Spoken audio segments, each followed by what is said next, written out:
반갑습니다. 페페 아빠입니다. 어제 총선이 끝났습니다. 이제 한국 기준으로 했을 때 굉장히 이게 또 의미가 있는 게 뭐냐면 잠재적으로 김치 프리미엄이 유지가 되고 있는 것도 과세 유예라는 청원들 많이 들어보셨죠?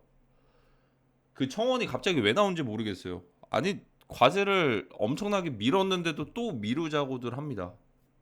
뭐 미루면 좋긴 하겠는데 이쯤 됐을 때는 왜냐면 실행이 될 수밖에 없는 게 업비트에서 입출금을 하실 때 그 많이들 물어보거든요. 업비트가 유독 내년부터 시행되기 전에 좀 예비적으로 이제 이런 과정들을 거쳐갈 수가 있는 거죠. 연습들을 하고 있는 거죠. 그러니까 내년부터는 무조건 과세가 될 것 같습니다. 거의 무조건. 굳이 유예를 시켜주지 않을 것 같아요. 이거는 부동산과도 관련이 있고 계층 이동과도 관련이 있을 겁니다. 그래서 그나마 좀 희망을 걸 수가 있었더라면 일단 두 여당과 야당은 대립 관계를 형성을 했어요. 가상자산 이제 크립토 시장만 두고 봤을 때. 자, 그래서 국민의힘은 깔끔하게 과세를 시행하는 걸 연기를 검토를 하겠다. 내년부터 시행하는 걸 또다시 연기하는 걸 검토를 하겠다.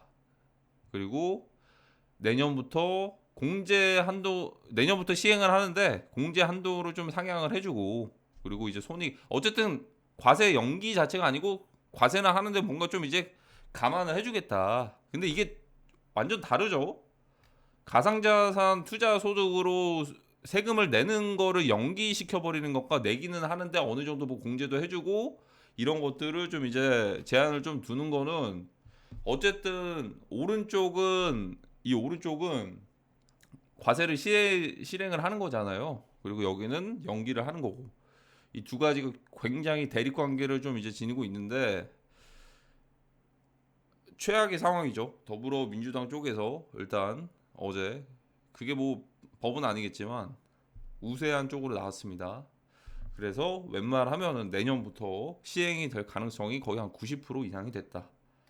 그래서 잠재적으로 뭐냐면 아직까지는 이제 총선이 얼마 안 끝난 지 얼마 안 됐으니까 이 가상자산 관련된 세금 관련된 그런 것들이 오피셜들이 나오진 않았거든요. 아마 이 가이드라인이 아마 나올 겁니다. 가상자산 공제 한도 상향, 뭐 이제 손익 통산 이런 식으로 해가지고 가이드라인이 어느 정도 뭐 예전에도 규제 관련된 2017년에도 규제 관련된 가이드라인 뿌려지고서 엄청 폭락왔거든요. 아마 가상자산 공제 한도부터 이거 기준선들 이런 가이드라인이 찌라시처럼 풀릴 수가 있어요. 어느 순간에 커뮤니티에 이거 보니까 내년부터 시행하는 거구나 이러면서 2025년 가상자산 공제 한도 가이드라인 막 이런 식으로 그때부터 이제 총선빔이 되겠죠. 잠재적으로 좋지 않은 상황이 있습니다. 국내 시장을 보고서 말을 하는 거예요. 국내 시장.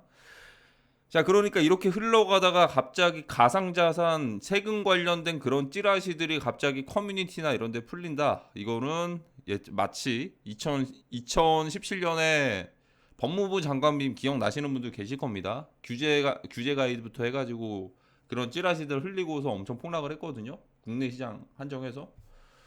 그런 상황이 똑같이 7년 만에 다시 반복이 될 수가 있다. 이거 그러니까 모니터링 항상 하셔야 될 겁니다.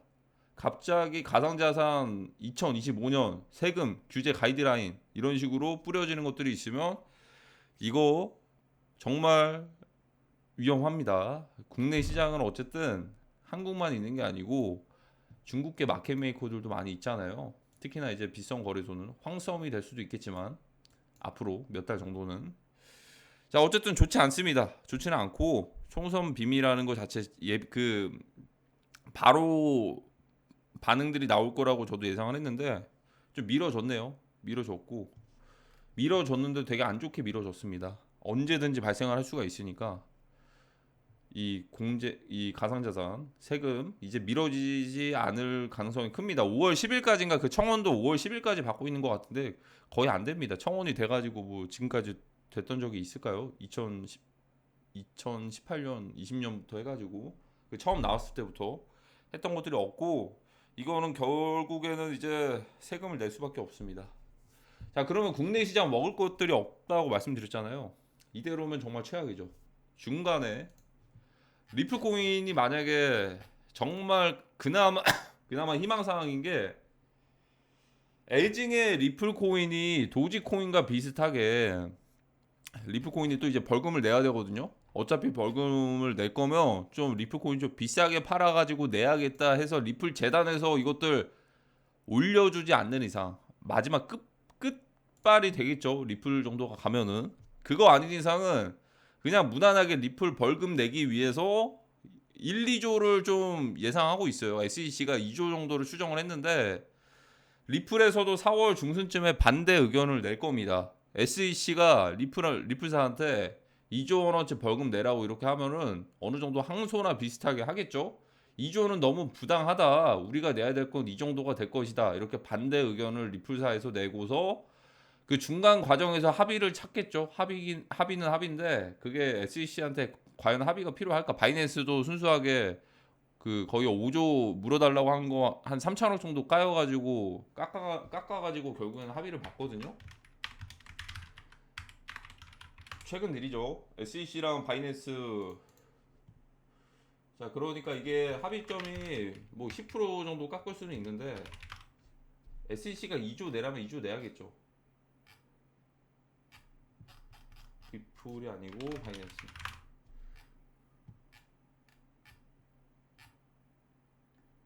바이낸스. 자, 여기 엊그제 나온 소식이죠.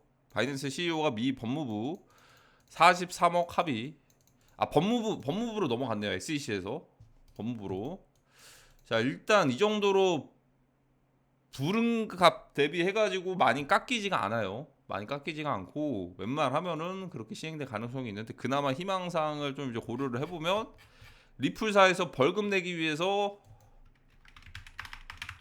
어차피 벌금 낼 거 20억을 요청을 했잖아요. 20억 달러. 그러면 이제 한국 돈으로 거의 3조 가까이 되는데 이거 어차피 낼 거면 아, 리플 조금이라도 더 비싸게 팔아서 내야지라는 그런 심리, 그런 희망들 아닌 이상은 되게 좀 힘들긴 하겠죠. 근데 좀 가능성은 모르겠어요. 일단 리플이 만약에 천 원 다시 뚫어주면은 리플 역사상 마지막 빔이 될 것 같습니다. 근데 이게 무조건 100%도 아니에요. 리플 같은 코인은요, 기회비용이 굉장히 쓰레기거든요. 그래서 1,000원 돌파하고 돌파 매매에도 이런 것들은 늦지가 않아요. 이런 것들은 100% 확신할 수가 없기 때문에 정말로 기대를 할 수 있는 건 리플 재단이 지금까지 뭐 팔아온 리플 코인이나 이런 것들이 있을 거 아니에요. 그거 가지고 리플 벌금 어차피 내야 되는 거, 벌금 낼 거를 어차피 리플 코인을 팔아야 돼요. 팔아야 되는 거 리플 가격 올려놓고서 벌금빔이죠. 완전히 벌금빔. 벌금 팔기 전에 비싸게 팔기 위해서 올려주는 거, 그거 하나 희망이 있다. 그것도 없으면 어쨌든 46조잖아요. 46조에서 그냥 무너지는 것도 이제 한순간이겠죠. 정말 그나마 희망이. 자, 그리고 이제 제가 이것들을 왜 말씀을 드리냐면 이런 부분들을 벌금빔 말고 이제 규제빔 말고 뭐 과세빔 말고 이런 것들 다 제외를 하고 국내 시장에서는 작년 6월 30일에 이제 나온 기사죠. 24년부터 시행이 되는데 6월 30일부터 시행이 됩니다. 국회에서 이제 다 통과가 됐고 20년도부터 이게 준비가 됐거든요. 2024년 6월부터 시행될 예정인데 주된 내용이 뭐냐면 뭐 마켓 메이킹이나 아니면 가상자산 해킹이나 이런 것들 있잖아요. 이런 법안들, 이런 것들이 이제 진행이 되는 겁니다. 올해 6월 달부터. 이게 무슨 문제가 있냐면 보통은 이제 이 시세 조정이나 이런 것들에서 이제 취약한 부분이 이런 상황에서 얼라코인이라고 있거든요. 대표적인 사례가 21년도에 막 계속 올라가잖아요. 계속 뭐 이제 마치 뭐 사고 팔고 뭐 어떤 보시 AI 그 복거래가 하는 것처럼 계속 이제 일정하게 올라가다가 한 번에 2만 원에서 300원까지 떨어졌거든요. 이게 뭐냐면 어떻게 보면은 정말 인위적이죠. 보통 이제 업비트나 비선거래소에 상장된 코인들 중에서 이런 애들은 없어요. 정말 이런 식으로 뭐 예전에 컴파운드 코인 막 그런 것들 하나 있기는 한데 컴파운드 BTC 마켓에서 원화 마켓에서는 이런 적은 거의 드물게 없습니다. 아니 거의 없습니다. 거의 없는데 이런 상황들을 아예 만들지 못하게 한다. 근데 이거는 원래 없어져야만 되는 그런 거긴 하거든요. 사실 이게 뭐 기준선도 없잖아요. 기준선도 없고 뭐 차트 분석이나 이런 것들도 사실 뭐 코인 시장에서는 그게 막 엄청 잘 통할지는 모르겠는데 그런 기준들도 없고 그냥 무지성으로 계속 올라간다. 무지성으로 올라가다가 이렇게 던져버린다. 그러니까 이게 참 해외 거래소에서 급등락하는 코인들을 보면은 정말 해외 세력들은 정말 이제 개미들을 먹여줄 기회들을 많이 제공을 하죠. 이런 식으로 가진 않으니까 1차, 2차, 3차 이런 식으로도 가고 2차에서 끝나는 애들도 있겠지만 근데 이런 것들을 막기 위해서 더 이상은 이제 마켓 메이커들이 국내 거래소에서 급등락시키는 그런 인위적인 상황들을 만들어내지 않을 겁니다. 지금도 그런 상황들이 나오지 않고 있죠.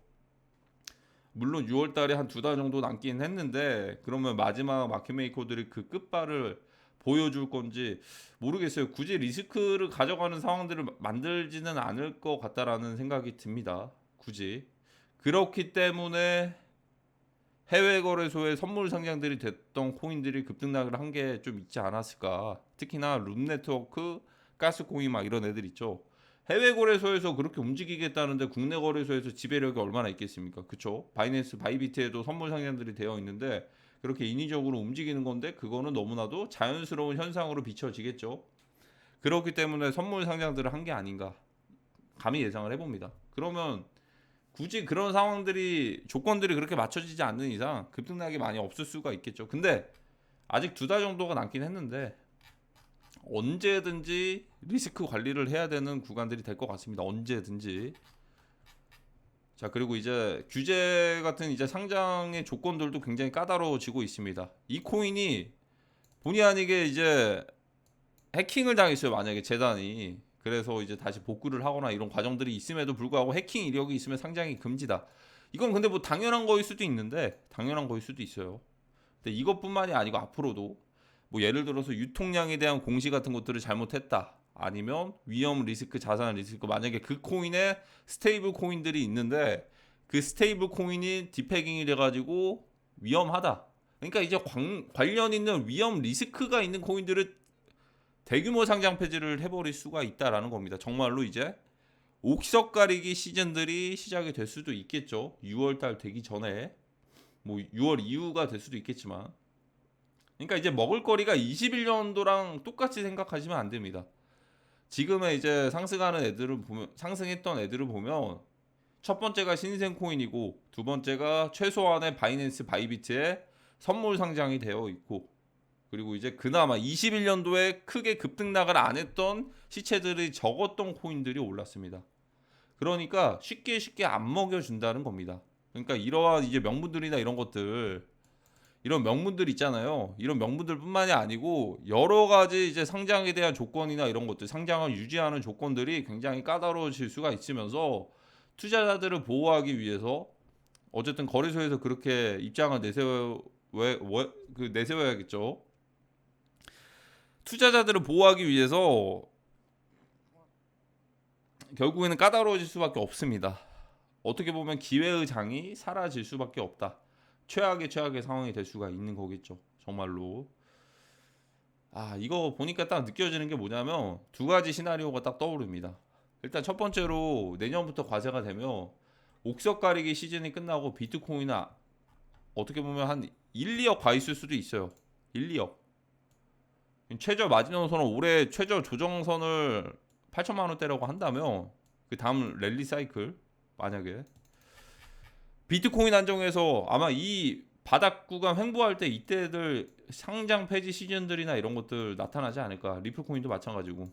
그래서 정말 알짜배기들만 남고서 비트코인 이더리움 가격대로 올라가는 상황인데 내년부터는 과세를 하는데 신규 유입이나 이런 것도 굉장히 적어지겠죠. 그리고 이제 비트코인이 올라가다 보니까 이걸 가지고서 지금 제2의 비트코인들을 샀단 말이죠. 제2의 비트코인이라기보다는 알트코인들을 산 거죠. 알트코인들을 비트코인 너무 비싸게 올랐으니까 21년이랑 17년 사이클이랑 똑같이 가겠지라고 생각을 하고서 그렇게도 샀는데 저는 과연 그렇게 올까라고 고민이 많이 됩니다. 고민이 과연 그런 그 황금 사이클을 굳이 만들어낼까? 큰 그림에서 보면은 모두가 부자가 되는 그런 그림들을 세력들은 원치는 않거든요. 다음 단계가 있기 때문에 이 단계 NWO 다음 단계가 있기 때문에 모두가 부자 되는 상황을 원치도 않고 세력들이 자산을 증식시키는데도 지금 당장은 그렇게 급할 게 없다라고 생각이 들어요. 굳이 그렇게 급할 필요가 있나? 자, 그러니까 이게 뭐냐면 비트코인이 그 상황이 되면 내년에 부동산도 더 비싸집니다. 서울 한정해서 홍콩처럼 평당 2억씩도 될 수가 있어요. 그러면 그 돈들이 어디서 오냐? 돈들이 오는 게 아니고 크립토 자산에서 흘러 들어오는 거겠죠. 중국 자금들이, 차이나 머니들이. 그러니까 이제 정말 이 NWO가 실행되기 전에 여기 테두리에 못 들어가면 정말 이제 앞으로는 계층 이동이 없다. 더 이상은. 뭐 그렇다고 뭐 스타트업 내 가지고 뭐 신규 어떻게 보면 뭐 엔젤 투자 같은 것들 받아가지고 나중에 또 이제 스톡 옵션 같은 것들 이렇게 엄청 성장을 시켜가지고 그런 시나리오를 만들 수가 있을까요? 그런 신화를? 그것도 좀 이제 한정되어 있겠죠. 지금 웬만하면 플랫폼 사업들 중에서 없는 것들이 없잖아요. 웬만하면은 중개 플랫폼부터 시작을 해가지고 그렇다고 해서 신생 분야인 AI나 이런 것들을 좀 차리기에는 너무나도 그쪽 시장이 좀 너무 소수죠. 너무 대중화된 그런 분야들이 아니다 보니까 그냥 없다. 그냥 없다라는 거예요.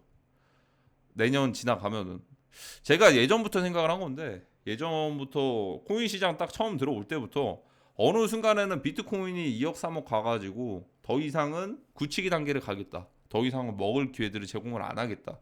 굳히기 단계라는 게 뭐냐면 이미 가격들이 올라가 있는 상태에서 급등락을 하는 거예요. 마치 금처럼 1, 20% 움직일 수는 있겠죠. 근데 이미 많이 올라간 거예요. 여기서 노는 거예요. 여기서. 어떻게 보면 그 밑에서 편승을 못했으면 위에서 1, 20% 먹는다고 무슨 의미가 있겠습니까? 뭐 의미는 있을 수는 있겠는데 레버리지 뭐 잘 쓰고 그때도 먹을 건 있을 수도 있어요. 그 고점에서 뭐 현물 ETF나 이런 것들이 승인이 됐으니까 우상향 한다는 가정하에 우상향도 우상향인데 뭐 조정 주면서 저는 우상향으로 보고 있거든요. 그때 됐을 때 2억이 2억 2천만 원 되고 2억이 1억 8천 되고 고점에서 이렇게 1, 20% 움직이는 게 무슨 의미가 있겠습니까? 그쵸? 그때부터는 정말 이제 개인들이 적이 아니고 경쟁하는 관계가 아니고 기관들과 세력들과 싸워야 돼요. 그때는 지금 해외 선물 구조처럼 해외 선물에서 어떠한 기준선도 없고 올라가고 내려가는 기준선이 없어요. 나스닥이랑 크루드 오일이 딱 그렇거든요. 갑자기 저희가 모르는 정보들 딱 하나 터지면은 급등 나갈 때도 있는 거고 물론 상방 분위기 좀 잘 타면은 우상향하는 그런 사이클도 있겠지만 앞으로 더더욱 좀 힘들어지겠죠. 더 이상은 이제 인플레이션이 계속 높게 유지가 되고 오히려 지금 강달러까지 다시 좀 바라보고 있는 상황들이 될 건데 스테이블 코인을 상장한 데는 다 이유가 있을 거라고 생각을 합니다. 그 중에서 직격탄을 맞을 수가 있는 게 한국일 수가 있는 게 정말 좀 이제 불안한 거죠. 불안보다는 어쨌든 그 위기도 또 이제 기회가 될 수 있는 거니까. 스테이블 코인을 상장한 데는 다 이유가 있을 겁니다. 특히나 이제 황섬이라고 불리는 빗섬에 3종 스테이블 코인들이 상장한 데는 다 이유가 있을 거라고 생각을 합니다. 어떠한 상황이 펼쳐질지 좀 부정적일 수밖에 없거든요. 스테이블 코인이 디패깅으로 떨어지지 않는 이상 스테이블 코인은 올라가는 상황에서 달러 가격이 상승하면서 가상자산들의 가격들이 떨어지는 그런 디커플링이 나타날 수가 있거든요. 달러 상승하고 코인 떨어지고 근데 하필이면 스테이블 코인이 국내 거래소에 상장이 되어 있네. USDT, USDC, 다이까지도 한번 같이 쳐줄게요. USDT, 다이까지 합쳐가지고 2,000원까지도 갈 수가 있다. 달러 환율 상승하는데 이때 좀 인위적인 상황이 발생을 하면 스테이블 코인에 대한 수요들이 더 많이 뭐 늘어날 수도 있는 거고 그런 상황이 될 수가 있다. 근데 지금은 4월 달이니까 아직은 좀 단기적으로 바라봐야 될 건 비트코인 반감기 먼저 바라보고 지금 한 일주일도 안 남았죠. 일주일도 안 남았는데 비트코인 반감기 바라보고서 하나씩 대응하는 것도 나쁘지 않을 것 같은데 언제든지 대응하셔야 할 이제 준비를 하셔야 될 것 같아요. 6월달 되기 전까지 반감기 전후 해가지고 물론 시장에서 시그널을 보여줄 때가 있을 겁니다. 저는 그 기준을 비트코인 캐시로 보고 있거든요. 비트코인 캐시가 만약에 급등하는 상황들이 나온다면 시장의 전체적인 분위기를 반전을 시켜줄 수가 있겠죠. 근데 이제 솔라나부터 시작을 해가지고 얘네들이 일단 살아줘야 되는데 일단 지켜봐야 될 것들이 많을 것 같습니다. 그리고 이제 홍콩 ETF 관련해가지고 그 중국계 코인들이 좀 이제 움직이고 있는데 그것 또한 좀 지켜봐야 될 것 같고 언제든지 저는 생각을 하거든요. 지금 4월밖에 안 됐으니까 먹을거리들 많은데 언제든지 대응해야 될 준비를 해야 되는 게 아닌가. 지금 뭐 가격들을 모아간다고 해서 어떠한 변수 상황이 나타날지 모르는데 이게 1월 달이면은 괜찮겠죠.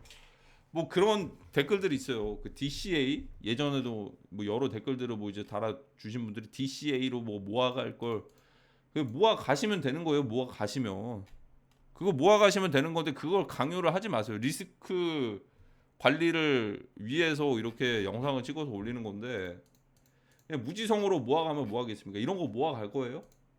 아 이것도 모아가야 되는 전략이에요? 그 정답이 어디 있겠어요? 이거 모아갔으면 지금 벌써 40%인데 마이너스? 이런 거 그냥 모아갔어야 되는 전략이냐 이 말이죠. 이런 것들 어떤 기준들이 있겠어요? 지금 비트 빼고서도 이제 힘들어 못 쓰고 있는데 이런 것들을 모아가야 됩니까? 지금 이런 것들을 굳이 왜 모아가야 되죠? 갑자기 이러다가 가상자산 세금 관련된 그 가이드라인 떠버리면 이런 것들을 국내 거래소에 상장되어 있는 것도 폭락할 수도 있는 건데 굳이 리스크를 그렇게 크게 걸 만한 그런 자리가 아닌 것 같아요. 만약에 2, 30% 먹을 거 잘못하면 40% 빠질 수도 있는 자리인데 그러니까 그런 것들은 제 일기장에 쓰지 마시고 직접 하시면 됩니다. 직접 실행을 하세요. 남들에게 전파하지 마세요. 제발 좀. DCA고 뭐고 그러다가 한번 이제 루나 같은 거 한번 당해봐야지만 이게 그러니까 이게 21년도에 뒤늦게 들어오셨거나 22년도에 들어오셨던 분들은 그게 무슨 말인지 몰라요. 루나도 안 겪어보고 아니면 예전에 2017년 박상 그 법무부 장관 그 빔을 경험을 안 해보셨던 분들은 모를 거예요. 물론 그때랑 다르게 김치 프리미엄이 껴있는 건 아닌데 국내 시장에서 그렇게 끌고 가진 않을 거란 말이에요. 지금이 황금 유동성의 그 버블장이었던 2020년이랑은 다르니까 지금 신규 시장도 아니고 한번 이제 고일대로 고여가지고 그 신규 가상자산 투자자들이 1,000만 명이 넘는 시대인데 그 시체들을 다 끌고서 멱살 잡아가지고 올려주는 그런 자선 사업가들이 없다 이 말입니다. 20년도에는 돈들 풀리고 그때 업비티가 100만 명에서 1,000만 명까지 늘어나는 그런 황금 시즌이었어요. 신규 유입들이 계속 늘어나니까 그때는 가능했는데 지금은 그게 아니라는 거예요. 지금 1,000만 명에서 2,000만 명까지 늘어나겠냐고요. 뭐 늘어나봤자 50만 명 정도 늘어나겠죠. 신규로 가입하는 사람들이. 그러니까 옥석 가리기 시즌들 대비해가지고 리스크 관리하는 거 무조건 필수예요. 무조건. 언제 갑자기 어떤 이슈들이 터질지 모르니까. 대신에 그 모든 기준들은 비트코인 캐시가 그걸 떠먹여서 올려주면은 모르겠는데 그게 아니면은 지금 비트 회복하는데도 알트코인들 회복 못하잖아요. 이거 누가 감히 이렇게 하겠냐고요. 비트 회복하는데 알트가 회복 못한다? 이런 애들 어떻게 되겠어요? 이러다가 비트 떨어지면 더 떨어져요. 그렇다니까요. 이런 애들 얘만 그러겠어요? 다 그래요. 비트 떨어지면 더 떨어져요. 비트 떨어지면 비트 회복할 때 최소한의 1,100원, 1,200원 정도까지는 회복을 해야 되는데 회복할 의지가 안 보이잖아요. 이러다가 비트 떨어지면 더 떨어진다니까요. 이러다가 갑자기 만약에 비트가 떨어져요. 얘네 막 이렇게 떨어져 이렇게 뭐 반등 한번 나올 수도 있겠는데 그러니까 이게 무슨 DCA 전략이 뭐고 직접 하시면 됩니다. 그거 가지고 뭐 모아가니 많이 제발 좀 혼자서 모아가세요. 혼자서 좀 제발 그 민코인 같은 것도 마찬가지로 그거 본인들이 샀던 코인들 딱 봐도 제가 그 리뷰하려고 한번 그 댓글 다는 것들을 제가 한 번씩 보거든요. 차트랑 이런 것들을 보면은 이미 엄청 많이 올라와 있어. 그래서 본인들이 샀으니까 또 신규 유입들 제발 좀 들어오세요. 이런 댓글로밖에 안 보여요. 제가 그러니까 카카오톡방도 운영을 안 하는 게 그런 사람들이 많다니까요. 굳이 그렇게 해야겠어요? 굳이? 한국인들끼리? 굳이 국내 사람들끼리 그렇게 털어 먹어야겠냐고요. 제 생각은 그래요.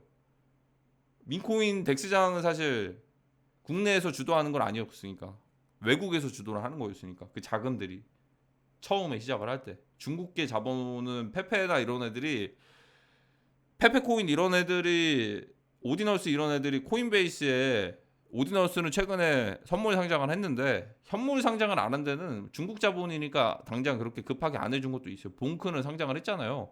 봉크는 FTX가 뒷배에 있고 코인베이스와 FTX는 밀접한 관계가 있다라고들 누구나 알고 계실 겁니다. 특히나 거기 SEC까지도 뭔가 좀 이제 예전에 찌라시 비슷하게 그런 것들이 풀렸던 것도 있고. 그러니까 중국계 자본과 외국계 자본들을 좀 편승을 해야 됩니다. 그러니까 그 본인만의 전략이나 이런 것들은 직접 유튜브를 해서 그럼 알려주세요. 유튜브를 해서 유튜브나 이런 것들 해가 그렇게들 알려주고 싶으면 그냥 내려갈 때마다 모아 가세요라고 좀 주장을 해주세요. 제발 좀. 어떠한 근거로 그러는지 모르겠는데 그거 믿고서 이제 상승 외치다가 지금 골로 간 코인들이 한두 개가 아니거든요. 그러니까 리스크 관리를 하는 것 자체가 굉장히 중요한 건데, 그러니까 이 투자 시장을 처음 하시는 건지 아니면 주식 시장을 하시다 오신 분들은 그러지는 않으실 텐데. 그리고 애시당초에 그런 DCA 전략이면 그 유튜브 보지도 않아. 유튜브를 왜 봐요? 그냥 현금 모일 대로 그냥 모아가지고 그냥 일상 그냥 집중하면 되는 거지. 그러니까 꼭 이제 정도가 심하면 또 그렇다니까요. 제발 좀 그런 강연을 하지 마세요. 댓글로. 본인 채널 파가지고 그렇게들 하세요. 존버하라고 하는 것들. 이런 거 감히 존버하겠습니까? 이런 것들? 이거 살려주겠어요? 이런 시체들 많은 거? 그 플레이 뎁인가 그 코인 있죠. 그것도 이런 식으로 펌핑하다가 상장 폐지하더만. 근데 그건 본보기고 이러다가 대규모 뭐 가상자산 가이드라인이나 상장 폐지 시즌 맞이하면은 어떻게 그때 어떻게 가실라고? 그러니까 댓글 쓰기는 쉬워. 댓글 쓰기는 익명이니까. 그래 놓고서 이거 빠지면은 뭐 어떻게 하려고? 저는 그래서 그 BSV 있잖아요. BSV 사토시 저 이거 빠질 때부터 항상 리스크 관리하라고 말씀드렸잖아요. 그리고 저 그때 올리고 나서 실제로 하락들 많이들 피하셨습니다. 이때부터 시작을 해서 뭐 반등을 한번 주긴 했는데 이제 하락 대비해가지고 이때 회복한 애들이 없어요 많이. 비트코인, 이더리움 막 이런 애들 빼고는 지금은 황금 시즌이 당장 보여주는 그런 시그널들이 없습니다. 그러니까 리스크 관리는 언제든지 하셔야 되고 특히나 이제 국내 시장에서는 그렇게 엄청 좋은 상황들은 아니거든요. 그나마 희망을 가질 거는 비트코인 캐시예요. 비트코인 캐시가 만약에 이런 애도 떠먹여 주면은 이오스 같은 똥코인도 올라가는 거고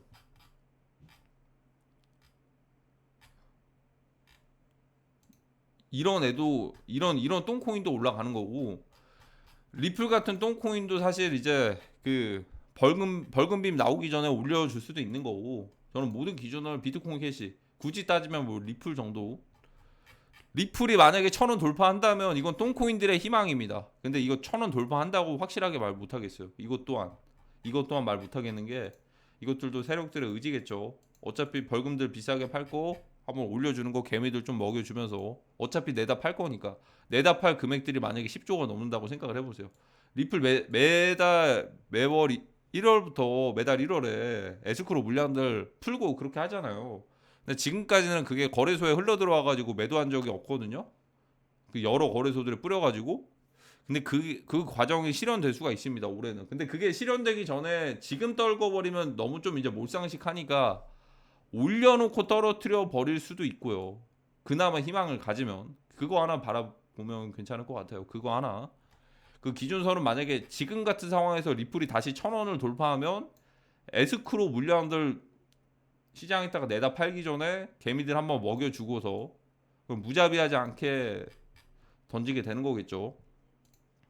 그냥 이렇게 던져버리면 좀 무자비할 수도 있거든요. 에스크로 물량이나 이런 것들 뭐 욕이라 욕을 엄청 할 거 아니에요. 근데 한 번 정도 먹여주면서 던져버리면 이거는 또 이제 개인들도 할 말이 없을 수가 있겠는데 저는 좀 리플을 보고 있을 때 이 과정이 작년에 끝난 건가 그 리플 재판비 때 이때 끝난 건가 좀 의구심이 좀 들기는 하는데 일단 리플 1,000원을 돌파하면 그럴 가능성이 높다는 거.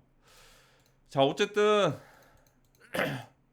정말 좀 긍정적인 소식들. 제가 감기를 걸렸는데 요즘 감기가 면역력이 너무 약해졌어 요즘. 하루 종일 이거 보고 있다 보니까 체력이 좀 약해진 건지. 예전에는 그 손톱 같은 것도 좀 이제 그 손톱 옆에 있는 그 살 같은 거 있잖아요. 그런 거 좀 뜯으면은 예전이면 그 흔히들 말하는 생인손인가? 그 약간 좀 그 먼지 같은 것들 아니면 뭐 그 바이러 세균이나 이런 것들 만약에 침투하면 그거 갑자기 멍든 것처럼 아플 때가 있어요. 예전에는 안 그랬거든요. 근데 요즘에는 그 잠깐만 이렇게 심심해서 이렇게 뜯으면 그 사이에 멍든 것처럼 생긴손 되는 것처럼 아프더라고요. 그게 제가 생각을 할 때는 그 면역력 때문에 그런 것 같아요. 면역력이 약해졌으니까 이게 조금만 이렇게 하더라도 상처 나더라도 뭐 오래 좀 바로바로 회복이 안 되고 다들 조심하셔야 될 것 같습니다. 요즘에 그 독감 같은 거 한번 이제 겪고 나니까는 이것 때문에 그런지 모르겠는데 면역력 관리도 잘 하시고 일단 저는 아직도 바뀌지가 않았습니다. 이거 너 긍정적으로 보려고 해도 대놓고 시그널도 보여주는 것들 보고 나서 그때 과감하게 해도 늦지 않을 거라고 생각을 합니다. 그래도 아직까지는 그 과세 이 법이나 이런 것들이 6월부터 시행될 예정이거든요. 아직은 시간이 남았으니까 반감기 전후로 살펴보시고 이 정도 애들이 올라가면 먹여준다라는 두 가지 시그널이 바로 리플과 비트코인 캐시입니다. 얘네 둘이 올라갈 정도면은 정말 한 파동 정도는 과감하게 더 갈 수도 있다. 근데 얘네가 올라가지 않더라면 그냥 무난하게 지금 숏 청산들만 만들어내면서 인위적으로 움직일 가능성이 크니까 먹을 애들이 그렇게 많이 안 보인다라는 게 맞겠죠. 이런 애들 반등하는데도 그냥 계속 떨어지잖아요. 27,000원에서 벌써 30% 40% 떨어지는데 얘뿐만이 아니고 다른 애들도 마찬가지고. 그러니까 이러다 보니까 이게 과감하게 뭐 존버하라 뭐 그런 말을 못 하겠네요. 일단 오늘 영상은 이번 영상이 마지막이고요. 그렇기 때문에 좀 길게 좀 찍었습니다. 30분짜리. 좋아요 댓글 한 번씩 달아주시고 제발 좀 그 DCA 전략 그 모아가세요. 떨어지면 사세요. 그러니까 본인 주변한테 그렇게 말하세요. 본인 주변한테 제발 좀 그게 정답이라 생각을 하시면 유튜브 개설하셔가지고 이 땡땡 코인 무조건 내려 그 비트 맥시가 되세요. 비트 맥시 비트코인 3억 4억 5억 갈 거니까 무조건 매수하세요. 저 믿으세요? 저 제발 좀 이거 무조건 매수하세요 하면서 본인 모아가고 있는 것들을 생중계 하듯이 찍어서 올리시라고요. 그쵸? 정말 좀 이제 말로만 하지 마시고 가볍게. 자 그러면 다음 영상 때 다시 오도록 하겠습니다. 구독 당연히 누르셨죠? 좋아요 댓글 한 번씩 부탁드립니다.